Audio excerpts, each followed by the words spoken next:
Et salut tout le monde! Petit message informatif avant le début de cette vidéo. Si vous souhaitez soutenir la chaîne, eh bien c'est très simple, hein, vous pouvez lâcher un merci sur cette vidéo, si vous en avez l'envie bien évidemment, et si le contenu vous plaît. Vous pouvez également souscrire à un abonnement mensuel pour devenir membre de la chaîne et ainsi avoir accès aux vidéos en avant-première avant leur sortie publique et cela sans publicité.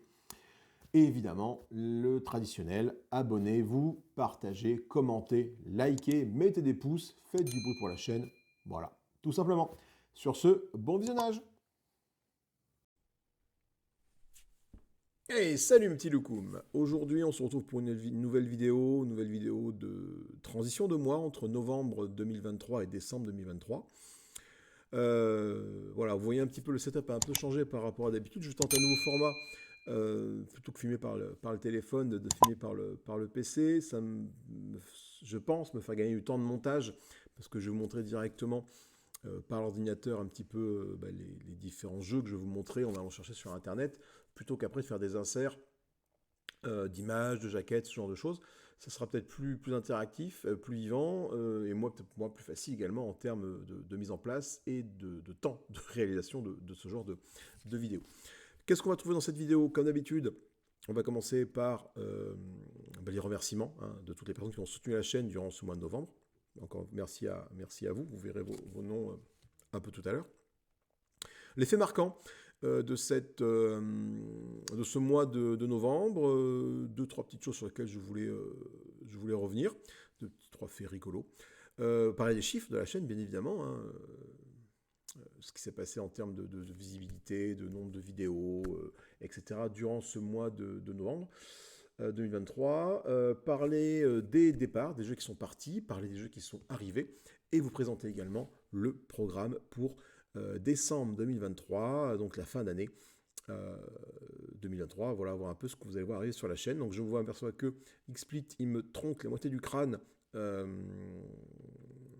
Parce que le fond d'écran ne doit pas lui plaire ou je ne sais quoi, doit y avoir quelque chose dans mon dos, il n'arrive pas à analyser et à tronquer correctement, il faut peut-être que je le mette comme ça. C'est pas très agréable pour moi de le mettre comme ça. Hop, on va le mettre sur le côté comme ça ici. Pour qu'XSplit ne me tronque pas la moitié de la tête. Voilà. Allez, je vous dis à tout de suite après le générique.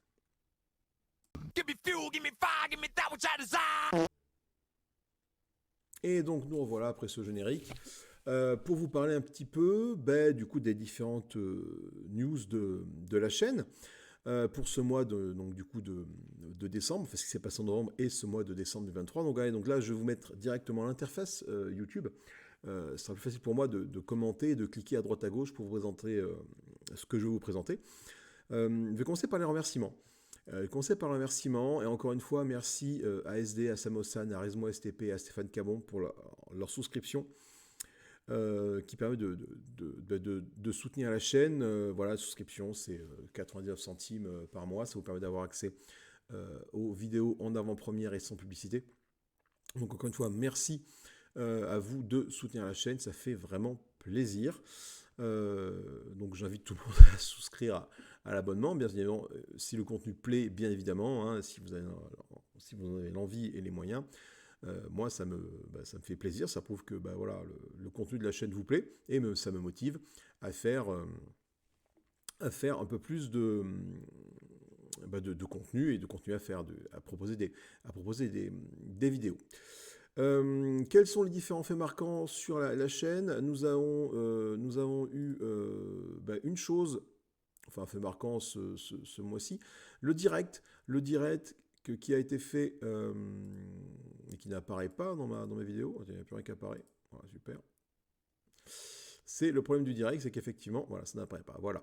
Le direct, hop, que je lance ici, fait avec Alex de la chaîne L'aventure ludique extraordinaire, où on a parlé du coup de Nemesis Retaliation, le dernier KS de GameFound qui est sorti sur Nemesis. Donc c'est le dernier de la trilogie Nemesis. Allez voir la vidéo, c'est sûrement la meilleure de la chaîne, où on parle et ben de ce KS, est-ce qu'on va partir dessus? Est-ce que moi je pars dessus? Est-ce que lui part dessus? Voilà des différentes questions que vous pouvez vous poser sur ce KS. Le live a eu lieu le jour de l'ouverture du KS. Et je pense qu'on fera un live dans un mois, une fois que le KS sera fini, pour débriefer un peu de tout ça. Est-ce qu'on l'a pris ou pas? Voilà.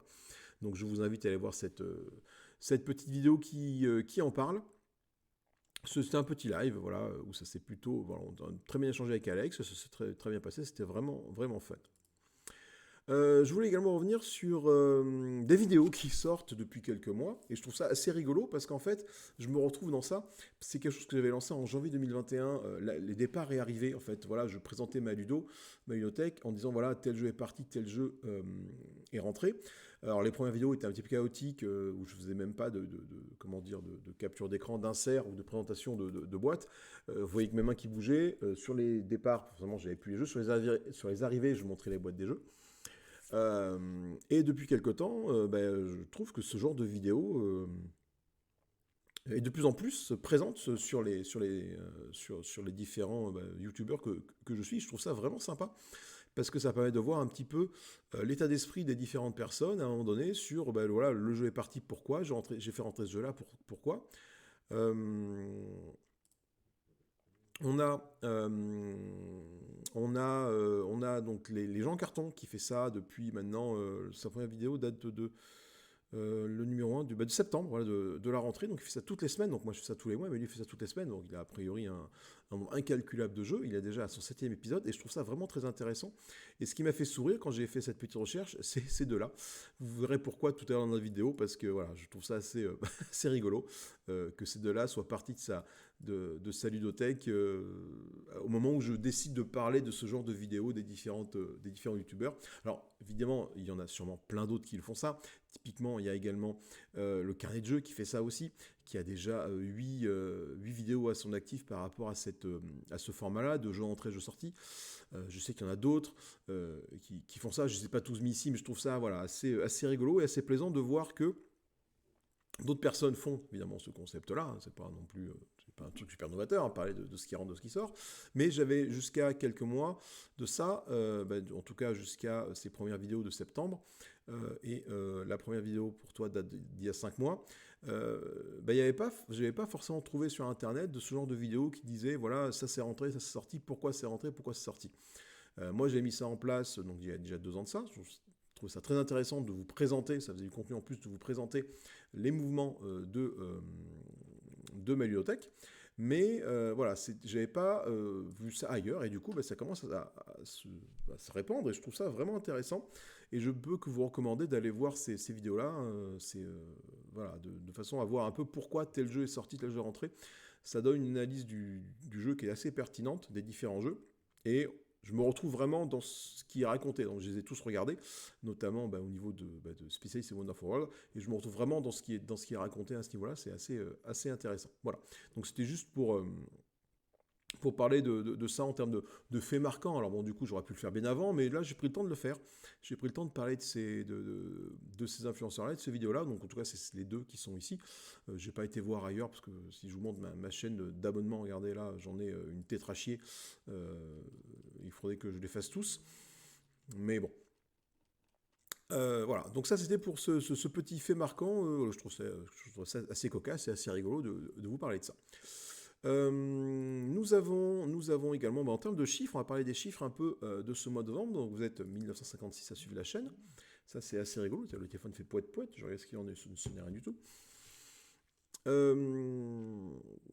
Donc 1956 personnes. On va tout aller dans les analyses. C'est surtout ça qui m'intéresse, de vous montrer ça un petit peu en temps réel du mois de novembre. Voilà. Donc là on a vraiment les chiffres en direct, parce que nous sommes le 30 novembre au moment où je fais cette vidéo-là.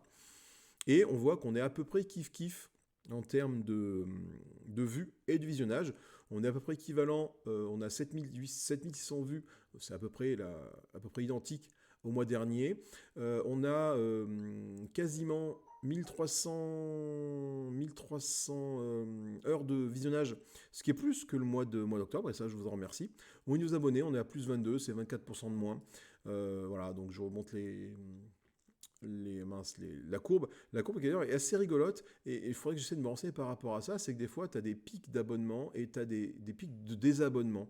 Et je n'arrive pas à savoir si c'est genre des bots qui viennent s'abonner à la chaîne et qui après qui se font striker par YouTube, ou si c'est des vraies personnes derrière. Je trouve ça assez rigolo comme principe. C'était au mois de octobre, j'avais constaté ça, des pics assez incroyables ici d'abonnement là. Et puis après, il y a un pic assez incroyable de désabonnement. Voilà. Donc je ne suis pas allé plus loin dans les recherches, savoir un petit peu ce qu'il en était au niveau de ce fait, mais je trouve ça, voilà, ça mérite de se penser sur le sujet. Et ce mois-ci, 34,62 € ont été générés, enfin estimés. Voilà, ont été estimés parce que du coup, ils ne comptent pas les 2 derniers jours. Voilà, ils ne comptent pas le 28-29, on est le 30. Les 28-29 ne sont pas en cours d'analyse encore ici. Donc il y a la vidéo sur le village hashtag qui n'est pas comptée là-dedans. Et c'est pareil pour tout ce qui est... Ah non, les abonnements, c'est pris. Il y a clairement que les revenus qui ne sont pas pris. Voilà. En termes de contenu populaire, du coup, pour ce mois-ci, on est toujours sur le mois de novembre, la vidéo règle, finalement, de Mercurial a fait 500 vues, ce qui est plutôt bien, ce qui est plutôt cool pour une vidéo règle. Je ne m'attendais pas à ce que ça fasse autant de vues, parce que, comme je dis dans la vidéo, je n'avais pas trouvé sur Internet de vidéo règle parlant de Mercurial, en français tout du moins, donc j'ai essayé de le faire. Suivi de près par la vidéo découverte de Tia, effectivement, qui a eu un franc succès. Je m'attendais à ce que Tia ait un franc succès, bien évidemment. C'est un jeu qui n'a pas été présenté sur la chaîne et un jeu qui n'est pas oublié, mais dont on parle finalement assez peu, en tout cas en ce moment, parce qu'il n'y a pas de raison d'en parler, il n'y a pas d'actu autour de Tia pour l'instant, donc ça va peut-être sûrement revenir à la mode lorsque le KS va être livré, mais pour l'instant ce n'est pas le cas. Voilà, donc du coup je m'attendais à ce qu'elle fasse un bon petit score, effectivement, 500, c'est mes moyennes de vues, hein, voilà, les moyennes de vues, moi c'est entre 200 et 300 vues. Je sais plus où est-ce que je peux voir les moyennes, il faudrait que je fasse les moyennes de vues, on ira voir après ici dans les différents contenus. Et toujours Zombicide, c'était dans la cité, hein, qui suit toujours son petit bonhomme de chemin en termes de nombre de vues, 424. Ça reste une vidéo qui date d'il y a maintenant 2 ans et demi. Oui, c'est ça. Quasiment, c'était en juillet 2021, et qui fait toujours ses 400 vues par mois, et ça lui permet d'être la vidéo la plus populaire de la chaîne, avec quasiment 12 000 vues sur la chaîne. C'est assez énorme pour un jeu que je n'ai plus, et sur lequel je ne propose plus de contenu, mais voilà, donc c'est une vidéo sûrement qui plaît, et je trouve ça vraiment sympa. Ensuite, on a donc régulièrement les vidéos de En Vrac, un peu comme ça là pour novembre. D'ailleurs, j'ai pas mis la date, faut peut-être que je mette la date, parce qu'en Vrac novembre, ça ne veut rien dire. Si c'est pas chronologiquement ordonnancé, ça marche pas. Le live, du coup, avec Alex, qui fait 200 vues, voilà, classique, les différentes parties. Après, on est sur du classique. Et c'est assez rigolo de voir que l'Ordre de Veyel, du coup, est sorti ce mois-ci. Avec une vidéo qui date maintenant d'il y a 3 ans, hein, une partie sur l'Ordre de Veyel. C'est sorti 154 fois, c'était vu 154 fois ce mois-ci, très sûrement à cause et grâce au KS des gars de chez Paria sur ODV, le jeu de cartes tactique. Qui a eu en Kickstarter durant ce mois de novembre, et du coup je pense que les gens ont tapé Ordre de Veyel dans le navigateur pour y avoir des informations sur ce jeu-là. Et bon, comme je n'ai pas le proto, du coup ils sont partis sur Ordre de Veyel, le jeu de Dungeon Crawler, on va dire. Et ça m'a permis d'avoir un petit 154 vues. Et si ça leur donne de la visibilité, j'ai envie de dire tant mieux, parce qu'ils le méritent vraiment, les gars de chez Paria. Encore une fois, les gars, bravo pour ce KS. Vous avez vraiment franchi un step. Là, quasiment 130 000 €, je crois, il me semble, hein, de mémoire. Un peu moins, je ne sais plus, sur ce KS. Je dis des bêtises, je ne sais plus si c'est 130 ou 120, je ne sais plus. Enfin, c'est un chiffre incroyable pour ce que vous avez fait, et je suis vraiment très content pour vous. Voilà, je l'avais dit à Alex par Facebook directement, un petit message privé, mais je le redis ici, vraiment du taf incroyable qui a été abattu. Les autres chiffres, du coup après, il n'y a plus grand chose d'intéressant, une moyenne de vue de 10 minutes. Voilà, ce qui est plutôt intéressant, c'est au niveau de l'audience. Voilà, on constate qu'il y a quand même des spectateurs réguliers, c'est surtout ça qui revient sur la chaîne, et des nouveaux spectateurs. Donc, ben, en fait, l'idée, c'est que cette barre, finalement, elle disparaisse pour que euh, les spectateurs réguliers, ben, le nombre de personnes qui sont nouveaux spectateurs passe en spectateurs réguliers. Et pour ça, ben, c'est simple, il faut s'abonner, tout simplement. Il faut juste s'abonner à la chaîne, voilà, tout simplement, pour faire monter cette petite barre violette, ma foi, ça peut être sympa. Bah, les revenus, voilà, bah, les revenus souscription, voilà, super 5, il n'y a pas grand chose à dire par rapport à ça. Il y a les petites courbes de revenus ici, vous voyez que certaines vidéos, ETIA, voilà, fait 2,81 €, c'est plus ou moins ce que je m'attendais en termes de visibilité. Et on voit, ce qui est assez intéressant, c'est que bah, en fait, pendant l'été, juillet-août, bah, du coup, il y a une baisse assez importante bah, des revenus. Et avant, au mois de juin, j'étais à environ 20 € de moyenne. Et du coup, depuis septembre, en fait, regardez que les revenus augmentent. Ça veut dire que de plus en plus de personnes s'intéressent à la chaîne, la soutiennent, et de plus en plus de personnes regardent les vidéos de la chaîne malgré la publicité que l'on peut avoir sur les téléphones ou sur la télé. Je présume que par le PC, vous avez tous, comme je peux avoir ici, Adblock pour bloquer les publicités. Mais voilà, c'est assez intéressant parce que c'est vrai que du coup, ce mois de novembre est sûrement le mois qui m'a rapporté le plus de sous, de savoir 34 €. Voilà, donc depuis que la chaîne est monétisée, donc depuis janvier, je crois que c'est janvier 2023, là où j'ai réactualisé la monétisation, j'ai fait 274 € à peu près, donc sachant que l'argent m'est envoyé dès que 70 balles sont mis dans la cagnotte. Je crois qu'il y a eu un premier versement 10, 20, 30, à peu près au mois de juin. Il y en a eu un autre là, et puis il y en aura un autre, je pense, à la fin du mois. C'est pas mal pour les fêtes de Noël. Il me permet d'acheter un peu de matos ou d'acheter de nouveaux jeux. Et à vous présenter, bien évidemment. Voilà, donc les règles de Mercurial ont eu un petit succès. ETIA également a eu son petit succès. Voilà. C'est vraiment sympa. Vraiment sympa. Alors ça me parle de la vidéo déboîtage de Monty Everdell ici. Je sais pas pourquoi est-ce ils la mettent en avant alors que c'est juste un déboîtage classique. Et en fait là il m'annonce 4,62 € de revenus pour 1000 vues. Enfin ils extrapolent du coup par rapport à 1000 vues, mais bon, sachant que les vidéos ne font pas 1000 vues, c'est pas trop la peine d'extrapoler. Voilà, donc maintenant qu'on a parlé des chiffres un petit peu en détail, on est vraiment entré dans le détail, c'est vraiment ce que je voulais faire. Vraiment essayer de vous montrer en détail les chiffres de la chaîne. C'est plus facile avec ce format-là, directement où je suis devant mon PC pour vous montrer ça, plutôt qu'avec le téléphone pour après mettre des inserts. C'est quand même beaucoup plus sympathique, je trouve, comme ça, pour vous présenter ça. Il est temps de parler maintenant des départs. Donc du coup, c'était ma première vidéo de 2021. Vous voyez, si je la fais défiler, cette vidéo-là, en fait, on voit mes mains avec un stylo pendant quasiment la moitié de la vidéo. Et puis après, je pars sur les boîtes que j'ai reçues pour les présenter. Tiens, ça me permet de voir que à ce moment-là, j'avais Jagged Alliance, le jeu de plateau. Par exemple, j'avais Exodus à ce moment-là. C'est un petit revival. C'est intéressant d'aller voir un petit peu les Paléo qui est arrivé à ce moment-là. Bref. Voilà, donc quels sont les jeux qui sont partis de ma bibliothèque? Alors, j'ai 3 jeux qui sont partis, Netatanka, The Specialist et It's a Wonderful World qui sont partis. Alors, pour info, c'est un lot qui est parti, parce que quand tu regardes sur Ocasio les prix de ces 3 jeux-là, franchement, The Specialist, c'est 15 balles, Wonderful World, c'est 15 balles, et Netatanka, c'est 15 balles aussi. Voilà. Donc moi, j'ai réussi à faire un lot, c'est parti tout à 50, ou à 40, je sais plus, parce que dans Wonderful World, j'avais les 2 extensions, la campagne et Guerre épée, et Corruption, et je ne sais plus quoi, quel est le nom de l'extension. Donc j'ai fait un lot pour que tout parte. Et c'est pour ça que je rigole.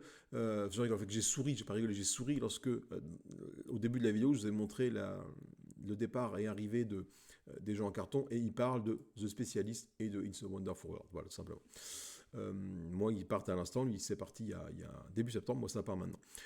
Pourquoi Netatanka est parti parce qu'en fait, je n'y ai pas rejoué depuis la dernière vidéo, j'ai dû faire une partie solo.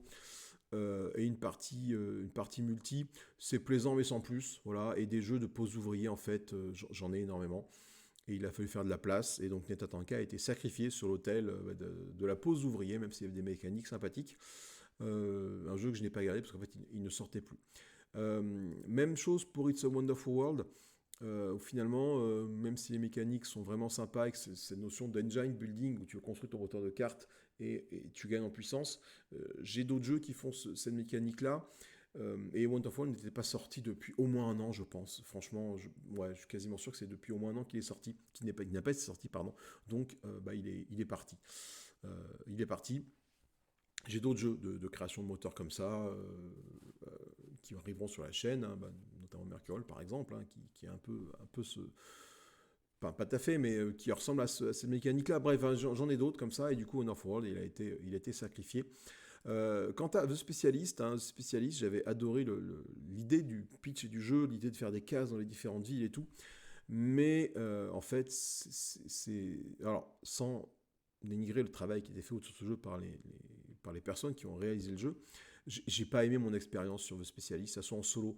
En solo, je trouvais ça lourd, pénible à jouer. Et on a fait une partie en multi avec ma compagne. Euh, on en a fait qu'une seule. Et on s'est regardé, on a dit, ouais, d'accord. Et quoi après? Voilà. On n'a pas trouvé ça hyper transcendant. Donc on n'est pas allé bien loin dans le jeu. Puis du coup, il est parti en fait, hein. Il est parti. Généralement, j'essaie de mettre un point d'honneur à ne pas vendre des jeux qui me sont offerts, des cadeaux de Noël, des cadeaux d'anniversaire, etc. Mais là, c'est pour enfin voilà, il me prenait de la place et du coup, il m'a rapporté un peu de pognon pour que je puisse prendre autre chose après. Donc voilà, spécialiste, pardon, mais j'ai trouvé ça mou, j'ai trouvé ça pénible, même s'il est, tu vois, il est mieux noté que Netatanka. Il est avec un bon 7.1, Netatanka il a un petit 6.9, mais j'ai trouvé ça, ouais, et après. Voilà, le plateau de jeu pas super lisible. Là, ça paraît pas comme ça, mais quand tu joues, t'en as 4 comme ça avec des informations partout. J'ai pas trouvé ça super lisible. Du coup, ça a disparu. Ça a disparu de la bibliothèque. Voilà. Il est temps maintenant de vous montrer les deux arrivées de la chaîne. Donc j'ai déjà Vengeance, le Run and Fight, l'épisode 1. Voilà, je voulais prendre les deux, mais en fait, j'ai bien fait de ne prendre que le 1. Parce que Vengeance, ça fait un jeu, en tout cas le jeu à figurines, ça fait un moment que je le regarde et que j'ai envie de me le procurer. Je trouve beaucoup d'annonces à pas cher, mais ça reste un énième jeu de figurines, comme je pense déjà en avoir. Donc j'avais cru comprendre qu'il était un petit peu lourd à mettre en place. Bon, j'hésitais. Et puis j'ai vu ce Roll and Fight qui est sorti, et j'ai trouvé le concept vraiment, vraiment sympathique. Donc déjà, il y a une multitude de dés, tu as un peu des plaquettes de compétences et de comportements, un peu comme a priori dans le jeu à figurines, et du roll and fight, hein, donc c'est le jeu de mots avec le roll and write, où tu vas lancer tes dés, écrire sur une plaquette, et là tu as ta plaquette personnage, tu as les ennemis, surtout tu as les plaquettes ici des différents lieux que tu vas pouvoir arpenter pour aller te venger. Et il y a une notion vraiment de dynamique très intéressante, que ce soit en multi ou en solo. En solo, il te faut un chronomètre qui n'est pas fourni avec le jeu, il te faut un petit chronomètre, et au bout de quand le temps est fini, ça s'arrête. Et en multi, et en fait, le chronomètre, c'est la quantité de dés que tu as au milieu, et quand il n'y a plus de dés, la partie s'arrête. Donc tu as intérêt à lancer tes dés le plus vite possible, à gérer tes relances de dés le mieux que tu peux pour récupérer des dés au fur et à mesure, parce que plus tu as de dés, plus tu peux faire de choses. Et puis après, le tour s'arrête quand il n'y a plus de dés, on passe à la résolution. Donc je trouve ça vraiment intéressant. Par contre, voilà, vous verrez, j'en parle un petit peu quand je fais le déboîtage. Je ne sais plus quand j'ai prévu le déboîtage, on verra au niveau du calendrier. Je ne suis pas sûr que ce soit au mois de décembre que j'ai fait le déboîtage, même si j'ai déjà fait un déboîtage du jeu et que j'ai déjà filmé. Mon mois de décembre était complet en termes de vidéos, donc bon, on verra, peut-être au mois de janvier, peu importe. Je trouvais qu'il lui manquait quelque chose à cet épisode 1. Au niveau des personnages, il n'y a pas d'histoire sur les personnages. Voilà, tu sais pas qui ils sont, pourquoi ils sont tabassés, les boss pareil. Je sais pas si c'est le cas dans la version figurine, mais en tout cas dans cette version Roll and Fight, ça manque de contexte, voilà, ça manque d'histoire, ça manque de lore, de scénario, ça m'a manqué d'un petit chose au moment où j'ai déballé le jeu, hein, voilà. Après, peut-être qu'en jouant, je ne sais pas, j'ai fait une partie découverte devant la télévision pour voir ce que ça donnait. J'ai pas encore filmé cette partie découverte, il faudra que je refasse vraiment une partie filmée par rapport à ça, pour vous montrer ça, voilà. Également l'épisode 2, du coup, ça coûte une trentaine d'euros, ça je crois, à neuf. Aucun intérêt à acheter l'épisode 2, enfin genre si vous prenez l'épisode 1 et l'épisode 2, vous avez juste des boss en plus et des plaquettes en plus, et des héros en plus, mais il y a pas de mécanique différente d'un épisode à l'autre. Voilà. Soit tu pars sur le 1 avec les 4 héros et les, je sais pas, il y a 8 boss, je crois, dedans, et il y a peut-être 8 tablettes de jeu. Excusez-moi. Ah, et je pense que toi, derrière, ça t'a fait bailler là-bas. Et l'épisode 2, en fait, c'est la même chose avec différents personnages. Voilà. Donc, on peut combiner les deux, mais l'intérêt, finalement, est assez limité, à mon sens, de combiner les deux. Donc, voir un peu ce que donne cet épisode-là. Également est arrivé sur la chaîne un jeu que je cherchais depuis un petit moment, le Dawn of the Z, la 3e édition, donc, que j'ai trouvé d'occasion. Donc là, c'est pareil, le déboîtage aura lieu, je ne sais plus trop quand. Vous verrez, j'ai eu quelques petits tracas avec ce Dawn of the Z et j'ai laissé tomber l'affaire. De toute façon, je ne pouvais pas faire grand-chose par rapport à ça. C'est que la personne qui me l'a vendu ne m'a pas envoyé le livret de règles de base à l'intérieur. Voilà, j'ai tous les livrets de règles sauf celui de base. Donc bon, il est disponible en français, donc j'ai été l'imprimer en français. De toute façon, je comptais le faire, mais moi, si je veux revendre ce jeu-là, ce jeu est donc incomplet. Donc quand j'ai reçu le jeu, moi j'ai validé la réception du jeu, j'ai rapidement regardé le contenu et j'ai validé la réception du jeu. Et c'est quand j'ai commencé à feuilleter le livre de setup, ils me disent voilà, allez voir le livre de règles de base. Et bien je n'étais pas dans la boîte, donc j'ai contacté le vendeur, je lui ai envoyé peut-être 4-5 messages. Il lit les messages, mais il les archive, ou même pas il répond. Donc du coup, cette personne a une malhonnêteté sans nom, parce qu'il savait très bien que le livret de règles n'était pas dedans, sinon il m'aurait répondu en disant « Ah oui, pardon, excusez-moi, il est peut-être chez moi, je vais vérifier ». Le fait qu'il ne réponde pas à mes demandes, de savoir pourquoi ce livret n'est pas là, c'est qu'il savait pertinemment que le livret n'était pas dedans. Voilà. Donc, toi, je parle de toi dans la vidéo du déboîtage de ce jeu-là, vous verrez ça à ce moment-là, voilà, c'est assez rigolo, donc bon. Je me suis assis dessus, mais voilà, je pense que je ne prendrai plus de jeu chez toi, mon petit copain. Il était temps maintenant de parler un petit peu du programme de décembre 2023. Oui, pour revenir bien sur Dawn of the Z, donc c'est un tower defense finalement dans un monde où les zombies arrivent. Et là, on doit défendre le town center des vagues de zombies qui passent par-ci par-là, voilà. Donc j'ai pu faire en mode découverte le scénario de base que je n'ai pas encore filmé, il faut que je fasse une vidéo vous le présentant, même si je pense que si vous voulez chercher sur internet, vous allez trouver d'innombrables vidéos dessus, mais c'est vraiment l'aspect solo qui m'a motivé, parce que c'est vraiment un jeu solo. Tu peux jouer en coop, tu peux jouer en confrontation, il y en a qui jouent les zombies et les autres qui jouent les survivants, tu peux jouer en coop, mais ce jeu a tout son sens à mon avis en solo. Plusieurs personnes sont un peu raccord là-dessus. Voilà, donc pour ça, c'est un jeu que je voulais prendre un petit moment, et puis du coup, je l'ai eu à une centaine d'euros, alors qui finalement, c'est le prix par rapport au marché, donc entre 100 et 130 euros, je l'ai eu à 100 euros, mais comme il est incomplet, finalement, je me suis fait avoir, tout simplement. Peut-être pour ça qu'il était qu'à 100 euros et pas à 130, ça se trouve, mais bon. Encore la malhonnêteté des gens, ça, tu peux pas y faire grand-chose. Le programme de 2023. Donc là, vous voyez un petit peu mon petit planning ici. Mon petit planning 2023. Qu'est-ce qu'il va y avoir ? Va y avoir le déboîtage du pack Sword and Sorcery, le pack spectral que j'ai acheté pour mes personnages. Ouais,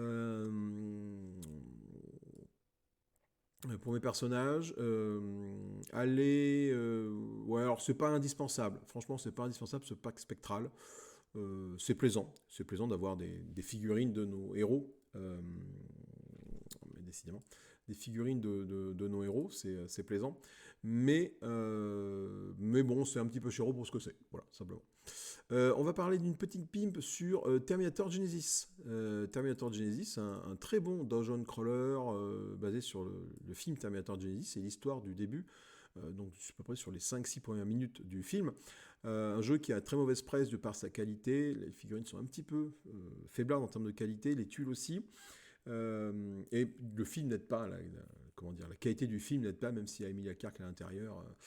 Ça ne suffit pas à sauver le film, malheureusement, mais bien que j'ai bien aimé ce film par rapport à d'autres Terminator. Donc j'ai fait une petite bim dessus pour vous montrer un petit peu comment j'ai agencé ce Terminator. Ça reste quand même un très bon jeu de plateau avec des mécaniques 2D vraiment sympathiques. On va voir arriver également l'analyse de la classe d'ingénieur pour Massive Darkness 2. L'ingénieur qui est là pour jeter des bombes, faire des armures, faire des automates, vraiment sympathique comme classe, une classe de soutien. On va faire la partie solo de Mercurial, la partie Prodigy solo, le mode de base, le mode non Challenger, voilà, le mode vraiment qui est fourni avec le livret de règles de base pour Mercurial. Donc c'est un battre sur propre score. Je conseille vraiment le mode Challenger hein, pour Mercurial qui est vraiment sympathique.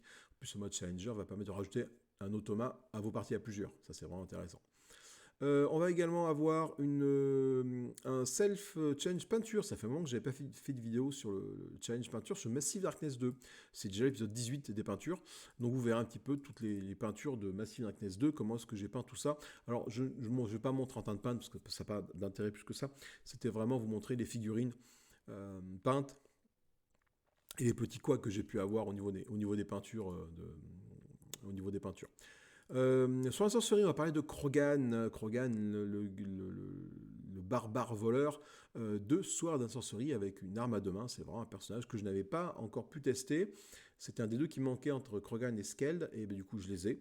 Donc je vous ai fait une vidéo d'analyse de personnages. Donc ça fait un moment que je l'ai, donc là je ne fais que sa présentation que maintenant, parce que j'ai quand même pu le tester. Voilà. Je dis que je ne l'avais pas, mais c'était il y a 2-3 mois de ça. Donc entre temps, je l'ai eu il y a 2-3 mois de ça. J'ai pu faire la vidéo, une partie rapidou avec, et vous présenter le personnage, bien évidemment.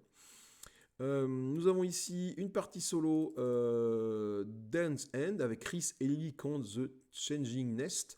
Alors, ça fait partie de l'extension de la campagne future de la vague 7, donc Past and Future, de Dance End, voilà.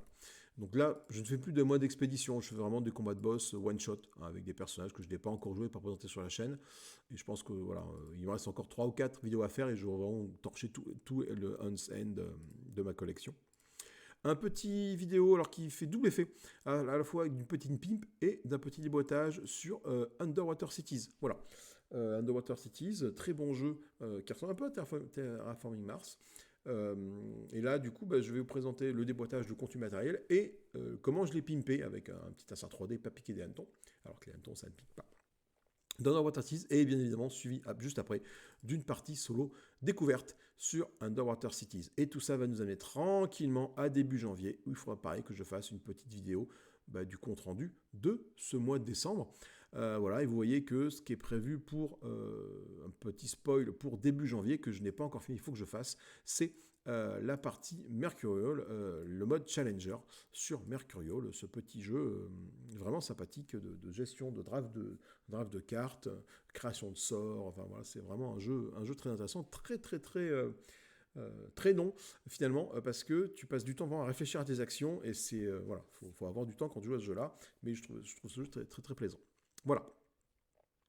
C'est à peu près tout pour ce... hop là, je grossis un peu ma totée. Pour cette vidéo de décembre 2023. Moi, j'espère que ça vous a plu. J'espère que ce nouveau format vous a plu. N'hésitez pas à me dire dans les commentaires ce que vous en pensez. Est-ce que vous préférez ce format-là ou est-ce que vous préférez revenir à l'ancien format? Voilà, moi je suis plus à l'aise avec ce format-là, donc je pense que je continue à ce format-là, mais j'ai quand même besoin d'avoir vos ressentis par rapport à ça. Voilà. Moi je vous fais des gros bisous, amusez-vous bien, salut, et puis bye bye, et puis